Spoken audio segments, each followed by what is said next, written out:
Welcome to Monday Night Comics. Welcome to Comics with Dan. I was running a little late, so I was kind of rushing to get the stream started up today. But I did not have a big week last week, so I definitely have a lot more to talk about this week. And let's get right into it.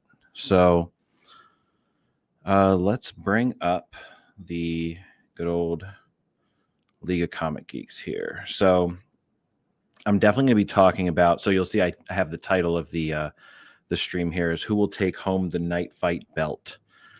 So basically, for those who aren't familiar with what's going on with the DCKO event, is that Batman sort of got left behind out of the main fight, which truthfully is for DC a very bold move, right? Because he's, not even arguably, he's easily their most popular character, and they've taken him out of the main, story of the event, right? And so this was always going to be a more Superman focused event. Like, I think we knew that, but I think that now having Batman sort of have his own side miniseries with the other members of the Bat family. So it's looking like Robin and or like Tim Drake, Robin, and Jason Todd, Red Hood, and even Nightwing are going to all be involved in this in one way or another, and Damian, of course. So it seems like they're going to be kind of battling each other. They all have different Batman suits, and then they also all have their own Robins. But we're going to get into that in a little bit. I'm going to put up a banner here. Who will win the Knightfight belt? And we will add it across the bottom here because we're going to be looking at that. So let's take a look. We'll share the screen. Let's see how we can get into Knightfight here. So this is one that really drew my attention because it just looked like a very cool concept for the event. So let's take a look at the solicit here. So experience Batman's epic journey during the explosive DCKO event. It says the Dark Knight is forced to take a different path in the tournament for the Heart of Apocalypse, one that has turned Gotham into a deadly arena where Batman must battle against the Batmen of the future. Who are these Batmen? Stay tuned to find out.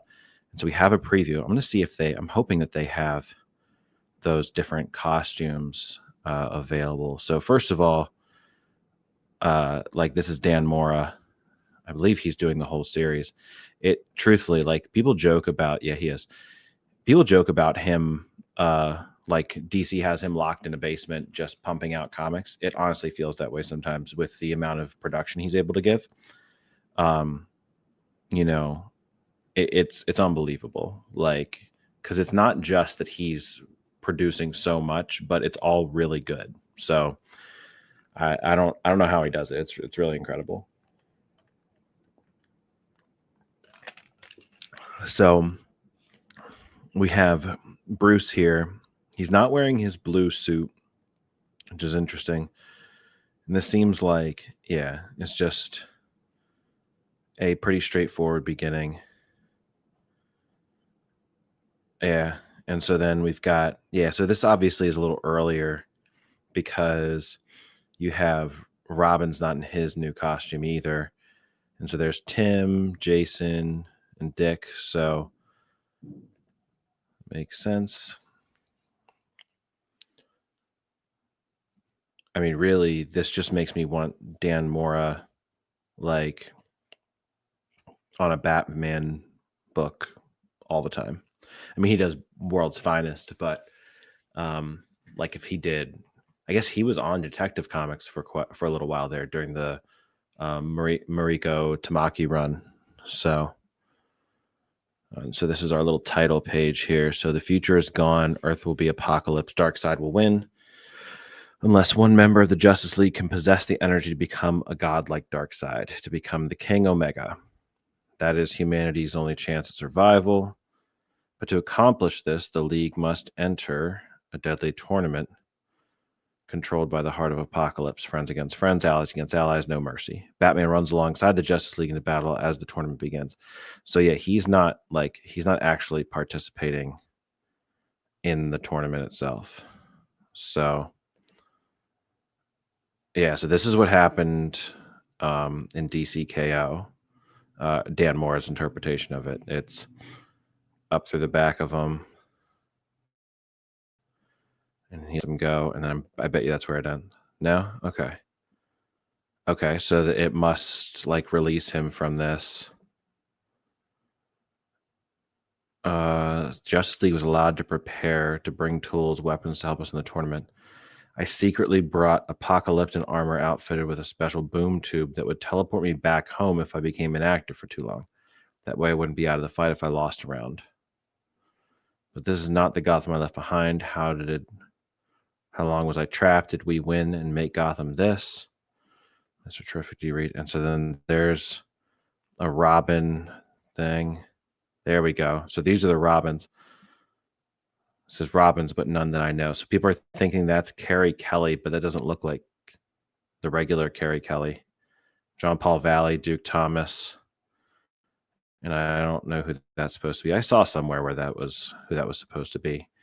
But let me see here. I'm going to see if I can look it up a bit, because I am interested to see, like, Dan Mora had put out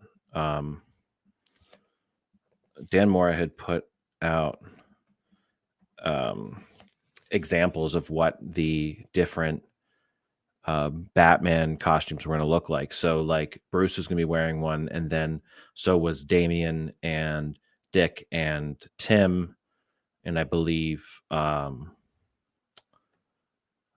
Jason as well. So I'm going to see here.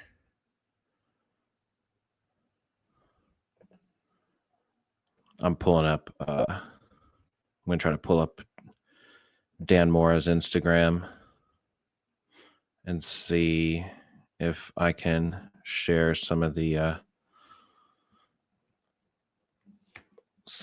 art that he has previewed for this. Here we go.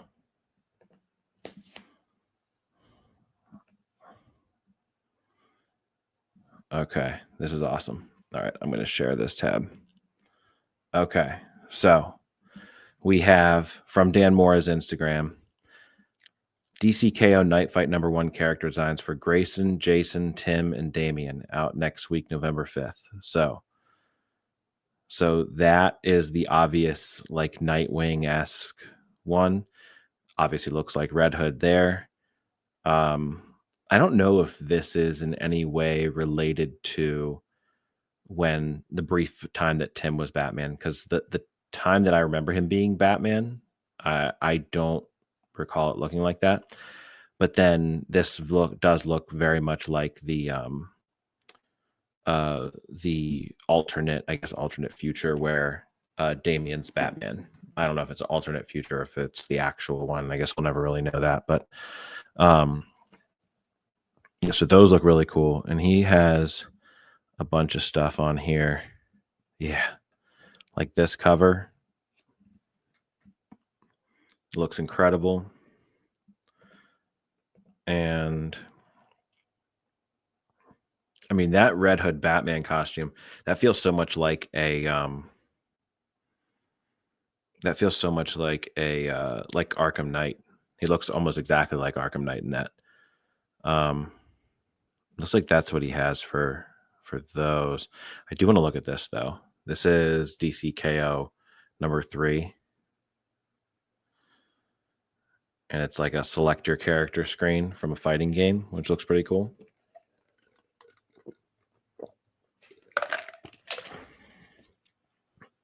Dan Mora, blink twice if DC is keeping you in shackles under the basement. Yeah, so back to this here. I still don't know. I still don't know which character this is here in the middle. Um, I swear I saw it somewhere, but like that's very reminiscent of Carrie Kelly. But at the same time, like with the guns, I almost wonder if that's like Roy Harper or something.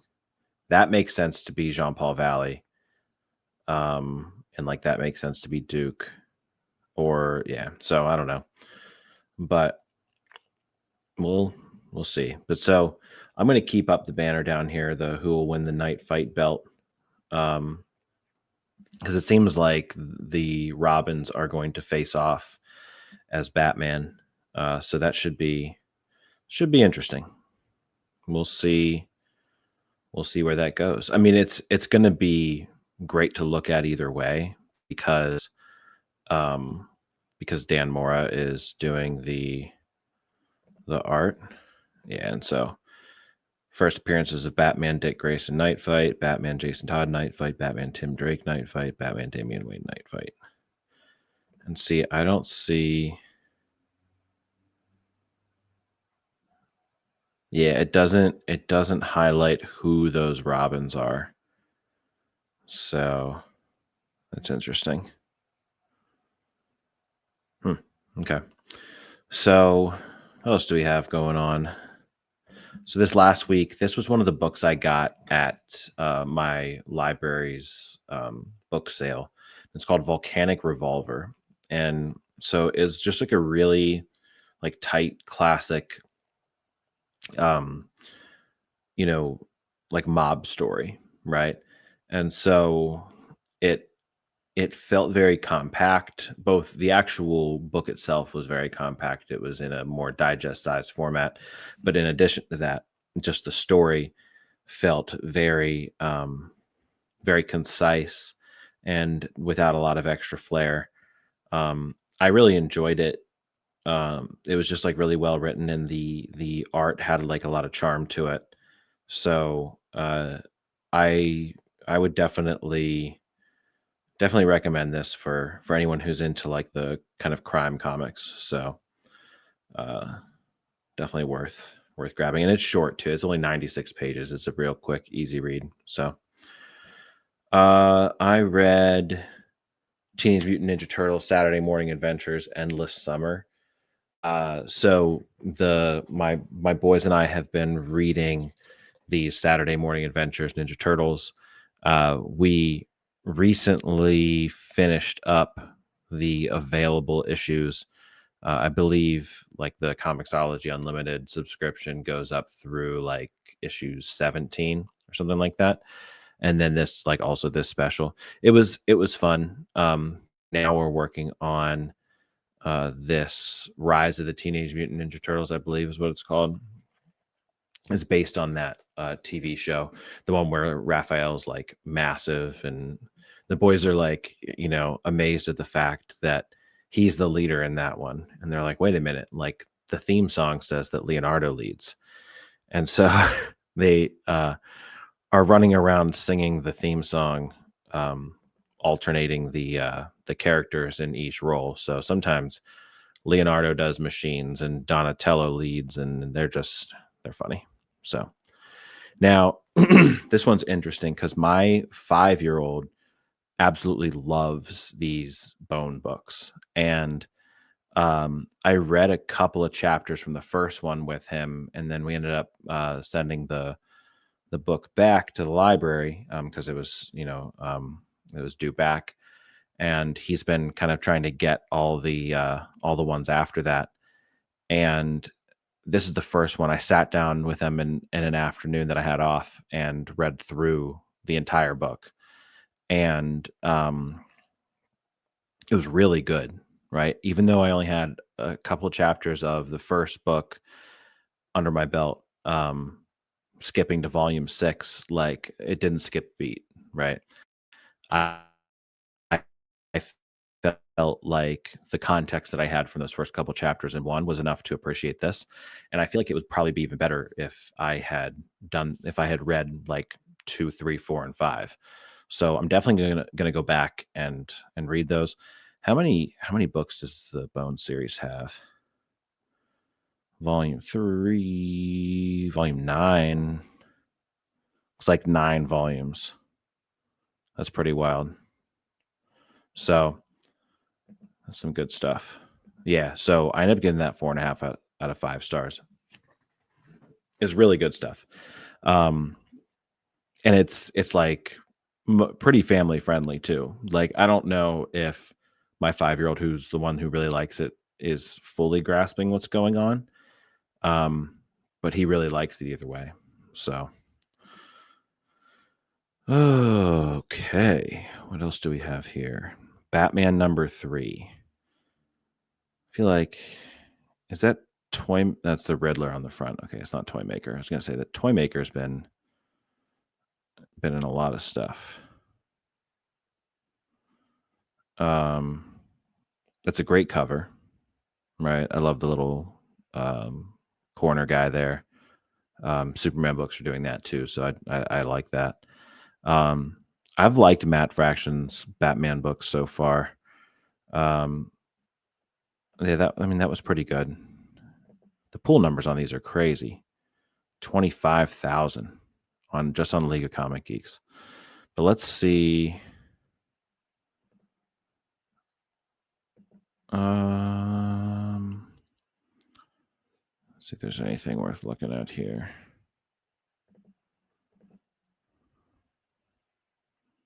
Houston. Oh, he takes a picture. He sees Batman and Robin down there. Oh, this was after that. Okay.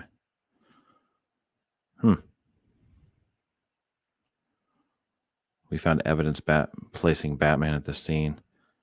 Yeah, I mean, look, the desire to follow the Vandal Savage as commissioner piece that Chip Zdarsky left behind is understandable. It does make me wonder, like, do you think that Matt Fraction knew early on that he was going to be the next Batman writer and asked, like, because Chip Zdarsky didn't do a ton.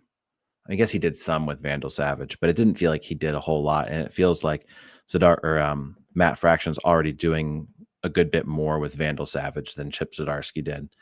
So it makes me wonder if like Matt Fraction knew ahead of time and like asked Chip Zdarsky, like, hey, can you plant these seeds here so that we can, do something with these later on? It seems like he's playing a really important role.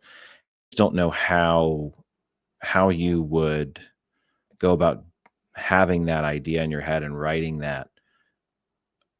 I mean, I guess unless it's like a really quick turnaround, which I think is the name of the game in comics, but it's interesting for sure. I think that overall, I don't know, like Zdarsky's Batman definitely had some good points to it. I just don't think that it ever really reached its full potential. And I also and perhaps unfairly, like can't help but look at it in comparison to his Daredevil run. And it's just nowhere near that level of quality. But we're past that now and we're on to Fraction and he's doing a pretty good job. So we'll skip over Knightfight because we talked about that at the beginning. So we have here in G.I. Joe Dreadnought War Part 1 of 5. So this is interesting. I'm wondering how this is going to play out because someone says bi-weekly now. November 5th, November 19th, December 3rd, December 17th. Oh man, oh wow, that's a wild cover. I have a feeling that this is going to be a really incredible arc. The Dreadnought War begins here. When Cobra Commander is betrayed by one of his closest allies, he's targeted for revenge by the Dreadnoks. But in his darkest hour, the only one who can save Cobra Commander is Duke. Team up you never expected kicks off the biggest G.I. Joe story yet. one so action-packed that it will ship bi-weekly from the dream team of Joshua Williamson and Tom Riley. So it's cool that Tom Riley is going to be back like on a regular basis for this. I do almost wonder if, because he hadn't been on, I think, the last couple. I don't believe he was in that. No. I don't think he was in the Major Blood now. That was Andrea Milana. And let's see. So like when's the last time we had Tom Riley? Okay, so Tom Riley did the cover there. But I think the last time we had Tom Riley on a book might have been like issue 6. Yep. Yeah, which was a fantastic issue. But the last time Tom Riley was on a book was issue 6, and now we're hitting what, issue 13? Yep. Issue number 13, and he's back. I'm wondering, and it's going to ship bi-weekly. I'm willing to bet that he has been working on these, and that he needed to get it like a head start. So they put some filler in there so that Riley could catch up and be able to do these. All these covers are incredible. But I think this is going to be an all-timer for sure. It looks like it's going to be great. And see, like, look, G.I. Joe's only at 6,000. You got to get those numbers up. So really excited for this one. Yeah. I wonder if we'll get any crossover in this one, or if it won't happen till the following year or something like that. So, and then Void Rivals.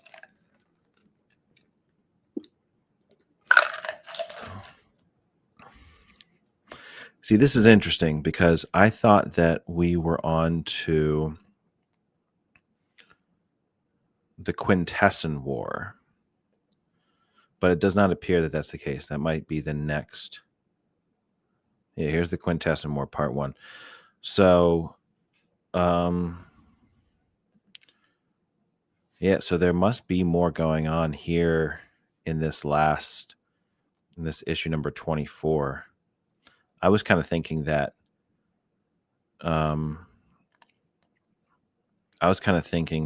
the book was going, or that the last issue was kind of the final book of the arc, but I guess that wouldn't really make any sense. So I'm looking forward to this one. And see, like, those numbers are low too. I guess that's pretty standard though for the Energon Universe books. So I mean, I feel like I'm liking this Void Rivals a lot more than most, just because I do see a lot of people saying like, oh, it's boring. And it's just like you have to appreciate the long form storytelling that Kirkman's trying to put together. Not everything's going to be, like a for the trade type thing, right? And it's build up and character development and stage setting. And so, yeah, like not everything, like I know we're on issue 24, and like, yeah, it's a slow burn for sure, but it's well crafted. And I feel like Kirkman of all writers has earned the trust to be able to take something and just build and create something incredible. So I'm planning on, I'll pull it until it's canceled. So I'm happy to do so. So here we have Aggie. It says Aggie number 1, but it's really a one shot. So I don't know if Aggie number 1's necessarily the right way to go about it, but or go about labeling it. But I got an advance copy from Mark Russell of this, and I got it like late Saturday, and I have a video on my channel that I posted this morning, and so I'm going to put a link to it. I'm going to put a link to it in the comments here. There we go. All right, got a link in the comments there, and that way you can kind of check it out. But it's really it's like about this experience based AI where they're all linked into it, and you pay money to experience like a celeb going on a date with a celebrity, or experience like a vacation that someone else went on, or even like your own memories of things that already happened, and so like you can revisit those memories like literally. And like as I said in my review, it's just like the idea of how social media shows like all the positive and none of the negative in your life, right? Like nobody um posts the actual trials and tribulations they go through on social media. Like they might do the occasional um post to get sympathy points, but never like the real stuff. And so like this experience based AI would allow people to,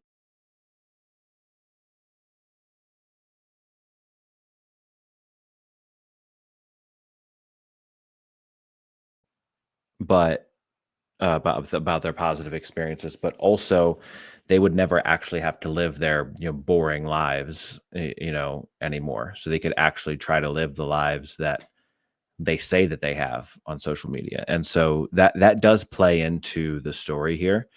And it's really just like an incredible take on what would happen if an AI like this went sentient. And so basically the gist of the beginning of the story, and this is in the solicit, so it's not really like spoiling anything, but um it starts to not show people the memories or the experiences that they paid for, but rather ones from random users um throughout the world.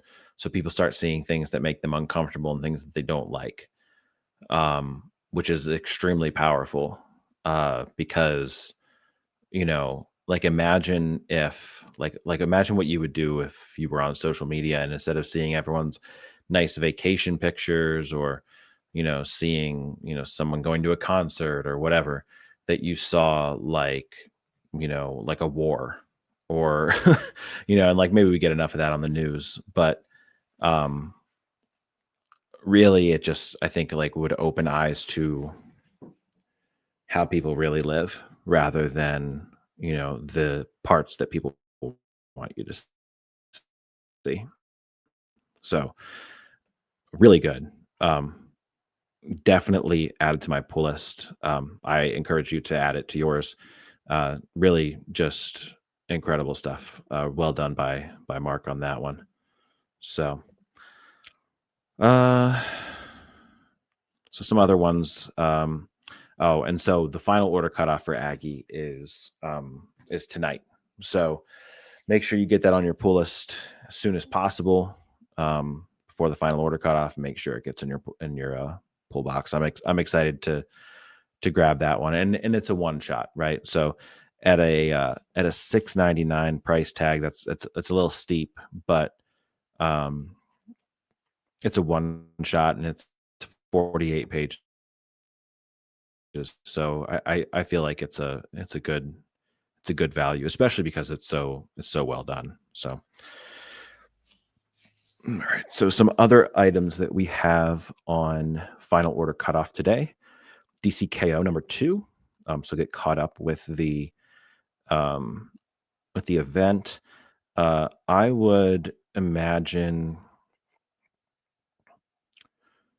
I would imagine that we will, or that you wouldn't really need the context of the first issue beyond what you could just kind of check out online. And so like basically, like if you want the context for the first issue, in order to defeat Darkseid, they have to compete in this tournament to harness the Omega energy that is coming from the heart of Apocalypse, which is kind of taking over the earth here, right?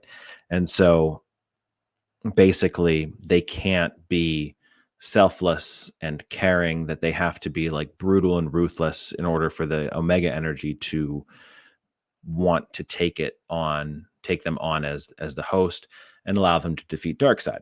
So they all enter this tournament. Batman got ousted at the last second by the Joker, and here we are at DCKO 2. So that's all you really need to know leading up to DCKO number 2. I'm planning on grabbing a handful of the tie-ins, and actually I'll be able to show you here which tie-ins I'm going to get. So I'm not going to do Titans because because not because I don't think it'll be good or anything, but because they have been tasked with basically staying back on Earth, not competing in the tournament, and like evacuating, right? Which could be a cool story, just not something I really need to follow along with at this time. And I'll read it when it's in a collected edition at another point. I'm going to be picking up Superman. I probably won't be doing the Flash, although I may, because the Flash and his fellow characters tend to have a lot of impact on events like this due to their ability to time travel. So that'll be interesting. I might just kind of see what people say about that one. I'm already pulling Justice League, so I'll be continuing that. I've already talked about Knightfight. This is the one tie-in I'm probably the most excited for. I think it'll be great. I'm not going to pull Aquaman's specific tie-in, but I will be looking at here. We have some of these. It looks like I added Aquaman 12. I might as well add 11 then, right?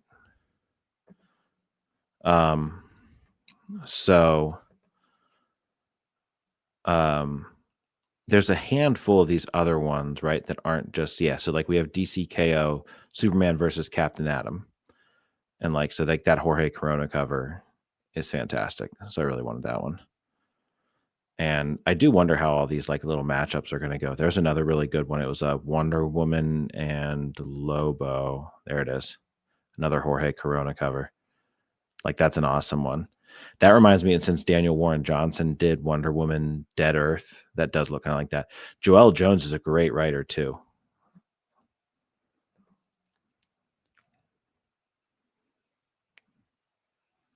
I didn't realize she wrote so much Batman.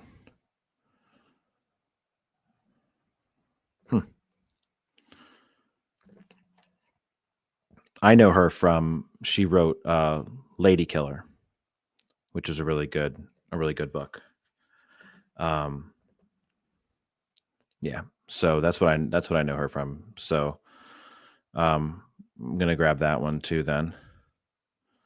But what else do we have here? We have Captain Atom, Wonder Woman versus Lobo, Harley Quinn versus Zatanna. I'm not super interested in that one. Joker versus Red Hood. I mean, I think people get a little tired of that, but I love it. I'm all here for it. DCKO Green Lantern Galactic Slam. That's interesting. Oh man, it's the wrestling dudes from it's the wrestling dudes from The Flash, and there's Jeremy Adams. So Kyle Rayner brings the cosmic reinforcements as the KO tournament rages on Earth. Cosmos holds the collective breath of the heroes of the planet fight for the survival of the very universe. But the cavalry is on the horizon. Kyle Rayner, in a bid to provide cover for his fellow Green Lanterns, found himself pummeled across the galaxy and into a ring of a wrestling federation. Oh no. Oh dear. Heavens no. Is Omega Bam Man about to enter the DCKO fray? Oh man. I feel like that's going to be great. It's going to be tempting not to add that. We have some time to decide. It's December 15th, final order cutoff. We have some time to decide. it'll probably be on this very stream on December 15th that I will be saying, yeah, okay, I'll pull it. The kids are all fight special. That's interesting. Yeah. Okay. Yeah. So that's what I'll be doing for DCKO. And I'm probably overcorrecting a bit from my missing out on Absolute Power because I didn't pull the tie-ins for Absolute Power and felt like I was missing half the story. So that's okay though, because it does feel like even if these tie-ins aren't essential to what's going on in the story, the main story, that they'll be enjoyable on their own. They seem like they'll be good.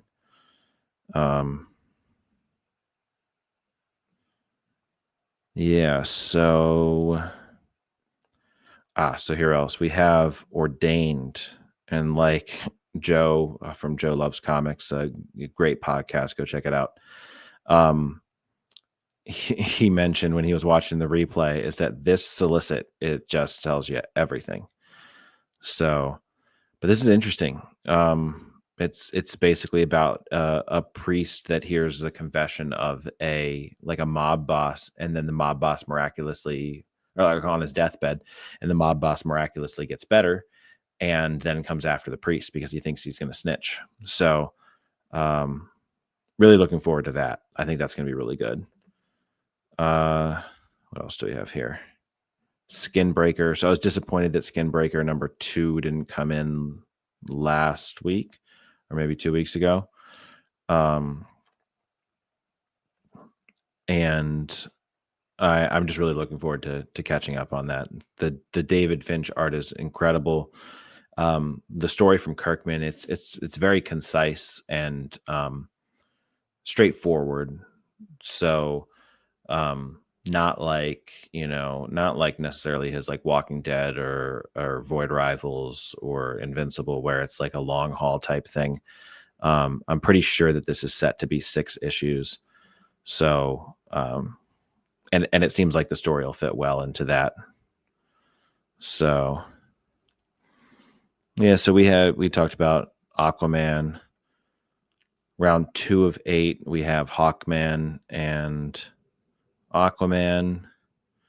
I can't help but feel like Aquaman will win that one because Hawkman doesn't have his own book, but we'll see.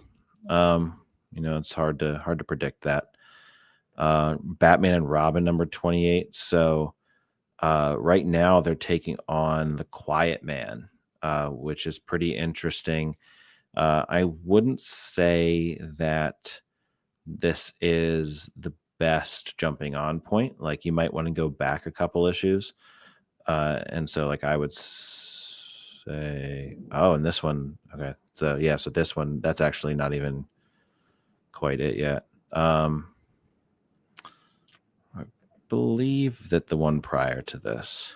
So yeah, you'll want to grab 25 before you work your way up to 28, which is what the final order cutoff is next week.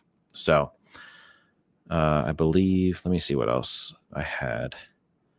Yeah. Okay. So final order cutoff for Ordained is today. So add that. Make sure you get that on your pull list.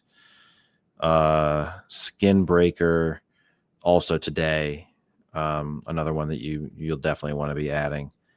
But then I think here Aquaman, it's November 10th. Yeah. So that's next week. So you got a little time to think about it, but that's coming up here. Same with Batman and Robin number 28. That's going to be the 10th. Blood and Thunder. I am falling behind on this one as well, but I'm glad that it's that it's still going here. And it's really good. So I'm going to catch up on that, and I'll always talk that book up. I love this cover for Knightfight number 2. But as Knightfight comes out this week, Knightfight number 2's final order cutoff is next week.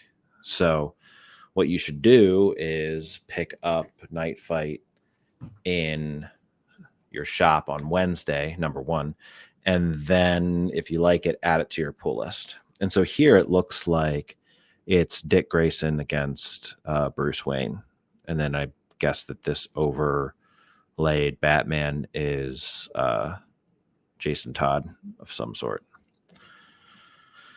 So there's that. I already talked about Superman versus Captain Atom, Wonder Woman versus Lobo. We have a Donald Duck series. And so I think it's going to be coming out every other month. I can't decide. So like I talked about it like a few weeks ago that they're coming out with like a Mickey Mouse ongoing, which is cool that Fantagraphics is doing this. I know that they generally stick to collected editions more so than like individual issues. I know they have individual issues, but this seems to be that the collected editions and graphic novels seems to be more their bread and butter. But I like that they're doing this, and I think that my kids will probably enjoy them. I'm not sure if I'll add it to the pull list or not. I feel like Donald Duck's got to be a safe bet to add to the pull list. So I still have a week to decide. So I think I'll be thinking about that one for sure, and I'm sure I'll let you know next week if I've decided to do it or not. So here we have Inferno Girl Red book 2, which I feel like there hasn't been really like big movement in the Massiverse lately. Obviously we had Radiant Black got past its what was the name of that arc that it did? I keep wanting to say Infinity War. It's not Infinity War. Either way, the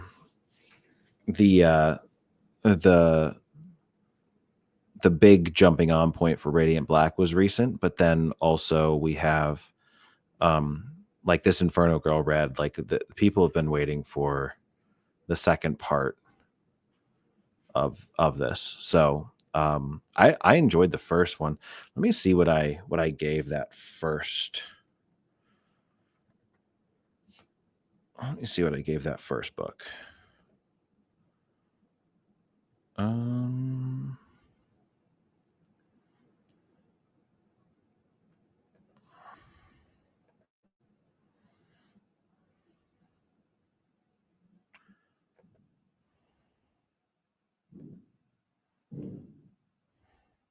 I can't see where I even put my rating 3.5. Oh, I guess it wasn't. I guess I didn't love it, but I didn't think it was too bad. I thought it was enjoyable, but that'll be an interesting one. And then these last couple, we have some Christmas books getting ready, because if we have the final order cutoff for this is November 10th, and it comes out, it's released December 24th, right? So this is the time where we need to start adding Christmas books to our pull list. And then also we have the Terminator Santa Claus is Coming to Town, which I thought was a funny kind of combo. And like that's hilarious. And so I would imagine that DC is going to do another Silent Night, because we saw last year Batman Santa Claus Silent Night Returns. So let's see, Batman Santa Claus. I don't know where. Oh, there it is. No, that's the Silent Night. Okay, yeah.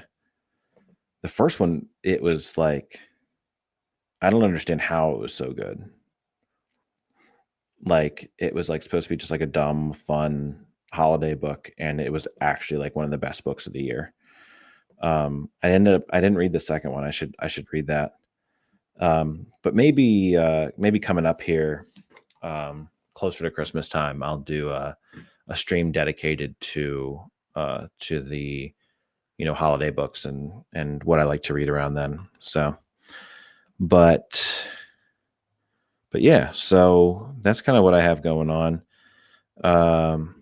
We have Knightfight here, as I had mentioned previously, and for those that weren't here earlier on the stream, we can pull up Dan Mora's Instagram and look at these incredible costumes again. And just kind of take a gander at them. You see all the different weapons that Jason Todd has like surrounding him, and that Nightwing has his eskrima sticks, Damian has his sword, Tim just has like some tech gadgets and stuff.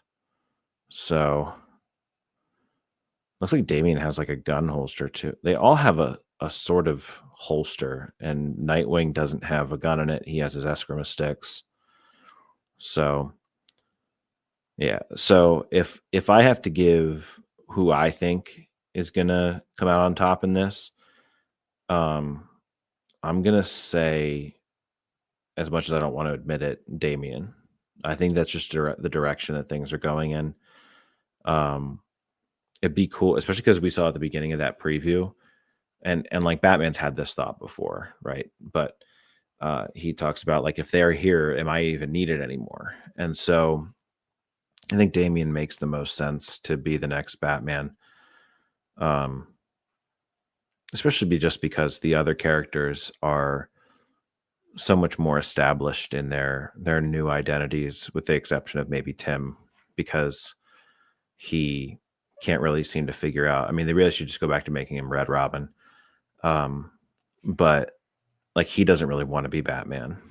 And while I think a Jason Todd Batman could be cool, I think that Red Hood is just an infinitely better character for him. And like, I think it's backwards progression for Dick Grayson to go back to being Batman. So, but it would be cool if they made this transition to Damian being Batman. It's interesting. Damian looks really old in this picture. Like, Dan Mora has drawn Damian as like a small child in most stuff, and he looks older. He looks older than Dick does in this. He even says Damian. He looks more like Thomas Wayne, to be honest. So I don't know. I guess we'll see.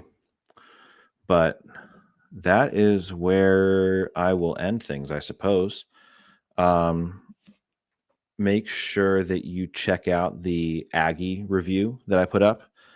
I'm going to be, I don't have any days off this week, so I'm not going to be going out to any other comic shops, but